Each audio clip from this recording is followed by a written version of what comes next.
체지방률이 6.9%가 나왔어요. 저와 같은 지방을 태우는 몸이 되고 싶으시다면 이런 지방을 진짜 잘 쓸 수 있는 유산소 운동이 궁금하신가요? 그렇다면 오늘 이 영상을 끝까지 시청해주세요. 안녕하세요, 원핏 원쌤입니다. 오늘 제가 누구나 쉽게 할 수 있고 지방을 가장 잘 쓸 수 있을 유산소성 운동을 알려드리도록 하겠습니다. 유산소성 운동 하면 무엇이 생각나시나요? 저는 달리기가 가장 먼저 생각납니다. 근데 이 달리기가 정말 하기 싫은 운동 중에 하나예요.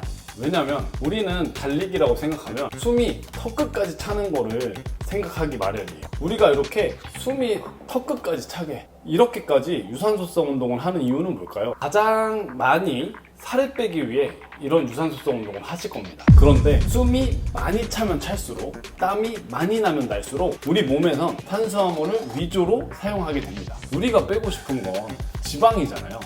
이 지방이 숨이 턱끝까지 차는 강도 높은 운동을 할 때는 그렇게 많이 사용되지 않습니다.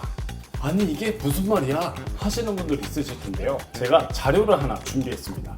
이 자료를 보시면 생각이 달라지실 거예요. 이쪽에 있는 자료는 운동을 빡세게 했을 때입니다. 빡세게 했다는 건 심장이 터질 만큼 운동했다는 뜻이죠. 그리고 이쪽에 있는 자료는 운동을 설렁설렁 했을 때입니다. 자, 여기를 보시면 지방 사용 비율이 굉장히 낮은 것을 볼 수 있습니다. 하지만 이 설렁설렁 운동한 쪽은 지방 사용 비율이 굉장히 높은 걸 볼 수 있습니다. 무려 40%나 운동 중에 지방을 사용했습니다. 이 자료를 제대로 이해하기 위해선 우리 몸의 에너지 대사 시스템을 조금 이해하셔야 하는데요.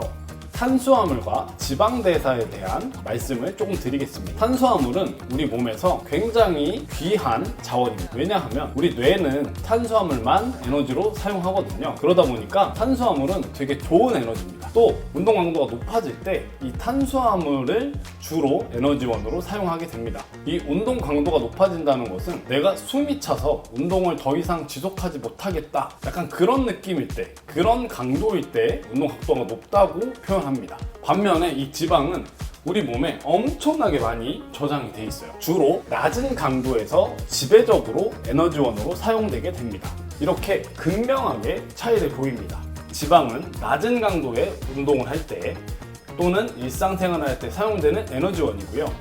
탄수화물은 높은 강도의 운동을 할 때 주로 사용되는 에너지원입니다. 이렇게 두 가지의 에너지원에 대한 이해를 하셨으면 효과적으로 지방을 태우는 유산소성 운동을 하실 수 있게 됐을 겁니다. 우리가 빼고 싶은 지방은 바로 낮은 강도일 때 지배적으로 에너지원으로 사용됩니다. 그래서 유산소 운동을 낮은 강도로 하는 걸 추천드립니다. 그럼 이제 어느 정도의 강도가 낮은 강도인지 강도 설정에 대한 궁금증이 생기실 거예요. 가장 정확하게 나에게 딱 맞게 운동 강도를 설정하는 방법은 실험실에서 측정을 해보는 것입니다. 특히 이 피를 뽑아서 하는 젖산력치 테스트라는 게 있는데요. 이게 가장 정확합니다. 이 젖산력치 테스트를 실제로 우리가 하기에는 조금 제한 사항이 많습니다. 이 방법은 가장 정확하지만 현실성이 조금 떨어진다는 단점이 있습니다. 두 번째 방법은 이런 심박계를 통해서 운동 강도를 설정하는 것입니다. 심박수를 통해서 운동 강도를 설정하기 위해선 심박수 공식을 먼저 알아야 합니다. 심박수 공식에는 크게 두 가지가 있습니다. 오늘 두 가지 모두 설명드리겠습니다. 첫 번째는 최대 심박수를 먼저 구하고 최대 심박수의 50에서 60% 구간을 구하는 것입니다. 최대 심박수는 208-0.7 곱하기 10,000나이인데요. 이렇게 나온 최대 심박수에 0.5에서 0.6을 곱해주면 됩니다. 계산하기 힘드실까봐 제가 미리 계산을 해놨습니다. 30세부터 80세까지 5세 단위로 계산을 해 놓았습니다. 예를 들어 40세라면 90에서 108 사이의 구간에서 유산소성 운동을 해주시면 됩니다.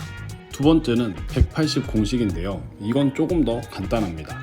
180에서 자기 나이를 빼고 세 가지 조건에 따라서 심박수를 조정해 주시면 됩니다. 보통 B에 제일 많이 해당되실 텐데요. 30세라면 145, 40세라면 135입니다. 조건에 따라 계산된 심박수 아래 구간에서 유산소성 운동을 진행해 주시면 됩니다. 심박수를 체크하시면서 운동을 하시면 됩니다. 그런데 사실 이게 조금 귀찮습니다. 저 같은 경우는 이 밴드가 따로 화면이 없어요. 그러다 보니까 핸드폰을 계속 확인해야 돼서 조금 귀찮은 부분이 있습니다. 그리고 시계를 차셔도 계속 이렇게 확인을 하셔야 되고, 또 시계가 없으신 분들도 있거든요. 제가 제안드리는 세 번째 방법이 있어요. 세 번째 방법은 심박계도 필요 없고 확인할 필요도 없습니다. 그냥 나의 몸에 맞추시면 돼요. 가장 간단한 방법입니다. 바로 운동을 하실 때 이렇게 코로만 호흡을 하시는 거예요. 달리기를 해보신 분이라면 계속 입을 벌리시면서 호흡을 하실 거예요. 옛날에 박신양 배우님이 나왔던 영화에서 아까 보니까 자, 호흡은 습습 후후. 자, 습습 후후. 보통 달리기를 하실 때 이렇게 이런 식으로 호흡을 많이 하실 거예요. 달리기를 하시면서 코로만 호흡해 보신 적이 있으실까요? 아마 특별히 이렇게 따로 해보신 적은 없을 거라고 생각합니다. 코로만 호흡하시면서 달리시게 되면 생각보다 빨리 뛸 수가 없습니다. 왜냐하면 숨이 차오르기 때문에 입을 자꾸 벌리고 싶어져요. 그래서 페이스가 굉장히 느려집니다. 그러면서 심박 구간은 보통 130 정도 언저리에서 맞춰지게 되거든요. 그럼 이 구간이 딱 좋은 저강도 유산소 구간이 됩니다. 근데 문제가 한 가지 있어요. 이게 뛰다 보면 점점 입을 자꾸 벌리고 싶어집니다. 그때는 어떻게 하면 되냐면 속도를 줄이시면 됩니다. 아마 해보시면 생각보다 와, 이렇게 천천히 뛰어야 된다고? 약간 이런 생각이 드실 거예요. 저도 1시간 코로만 호흡하면서 달리기를 하는데요, 7km 정도밖에 뛰질 못합니다. 이렇게 페이스가 낮아지게 돼요. 운동 강도에 대한 의심이 들 수 있습니다. 첫 번째 설명드렸던 공식의 표를 보시면 심박수가 매우 낮아지게 됩니다. 이 심박수에서 운동을 하는 건 조금 더 어려울 수 있습니다. 왜냐면 의심이 들어요. 와, 이게 내가 운동하는 게 맞아? 이렇게 천천히인가? 뭔가 그런 생각이 드실 수도 있습니다. 운동을 했다는 성취감도 느껴야 되고 내가 운동을 하고 있다는 그런 자각도 해야 합니다. 그래서 제가 추천드리는 게 러닝을 하시면서 달리기를 하시면서 코로만 호흡하시는 겁니다. 자전거를 탈 때도 마찬가지예요. 근데 자전거를 탈 때는 코로만 호흡을 하시면 심박수가 생각보다 더 낮게 나옵니다. 제가 가장 추천드리는 유산소성 운동은 코로만 호흡하시면서 천천히 달리기입니다. 자, 그럼 강도까지 알아봤어요. 이번엔 주에 몇 번이나 해야 되는지, 한 번에 몇 번이나 해야 되는지 말씀드리도록 하겠습니다. 딱 정해드릴게요. 지금부터 8주 동안 일주일에 2번씩 1시간씩 천천히 달려보세요. 8주간 총 16번의 운동을 하시게 되시는 거고, 한 번에 1시간은 하시는 게 좋습니다. 근데 사실 이것도 조금 문제가 있어요. 여러 논문에서는 30분 동안 운동한 그룹 그리고 1시간 동안 운동한 그룹을 비교를 했었는데요, 이 1시간 동안 운동했던 그룹이 더 좋은 결과를 보여줬습니다. 정말 유산소성 운동을 오래 쉬셨거나 난생 처음 해보신다 하시는 분들은 이 1시간이라는 시간이 너무나 길게 느껴지실 겁니다. 그리고 사실 처음 뛰어보면 30분 뛰기도, 아니 10분 뛰기도 좀 힘들 수도 있어요. 그러시기 때문에 목표는 1시간을 두시고 천천히 연습해 나가시는 걸 추천드립니다. 맨 처음 달리기를 하러 나가셔서 5분, 10분 아니면 15분 요 정도만 뛰셔도 괜찮습니다. 그래도 성공하신 거예요. 이게 중요합니다. 운동을 통해서 성공 경험을 쌓으시고 목표를 달성하는 걸 느낄 수 있거든요. 이게 엄청난 운동의 장점입니다. 그래서 1시간을 목표로 하시되 처음에 내가 몇 분을 뛰던지는 크게 신경 쓰지 마세요. 횟수는 주 2회 할 수 있도록 스케줄을 조정해주세요. 주 2회가 많다면 많고 적다면 적은 건데요, 운동을 한 번도 안 하시던 분들이 갑자기 주 2회 1시간씩 달리기를 하려고 하면 마음이 너무 힘들어집니다. 달리기 1시간을 하는 게 생각보다 추가 시간이 좀 드는 게 있습니다. 달리기를 1시간을 하러 가기 위해서 준비하는 시간, 달리기를 1시간 하는 시간, 와서 씻고 정리하는 시간, 그리고 밥 먹는 시간, 이렇게까지 합치면 거의 최소 2시간은 걸리거든요. 그래서 우리같이 바쁜 현대인들은 2시간이라는 시간을 내기가 현실적으로 어려울 수도 있어요. 꼭 스케줄을 한번 확인해 보시고요, 조금 여유 있게 스케줄을 잡으셔서 달리기에 도전해 보시는 걸 추천드립니다. 어떻게든 1시간을 채우시고 싶은 분들이 있으실 거예요. 그런 분들은 코로만 호흡하시면서 달리시다가 다리가 너무 아픈데 하면 그때 잠깐 걸으셔도 괜찮습니다. 우리는 지금 운동 선수가 되려고 하는 것도 아니고요, 무슨 실험을 하는 것도 아닙니다. 그저 우리가 건강해지고 좀 더 행복한 삶을 살기 위해서 운동하시는 거잖아요. 그렇기 때문에 이 시간과 빈도에 너무 사로잡히지 마세요. 대신 꾸준히 지속하셔야 합니다. 계속 말씀드리지만 1시간이 좀 길다고 느껴질 수 있습니다. 한번 코로 호흡하시면서 뛰어보시면 아시겠지만 정말 강도가 낮아서 그 시간에 다른 걸 할 수가 있습니다. 뭘 할 수 있냐면 뭔가를 들을 수가 있습니다. 저는 보통 달리기를 하면서 강연을 많이 듣습니다.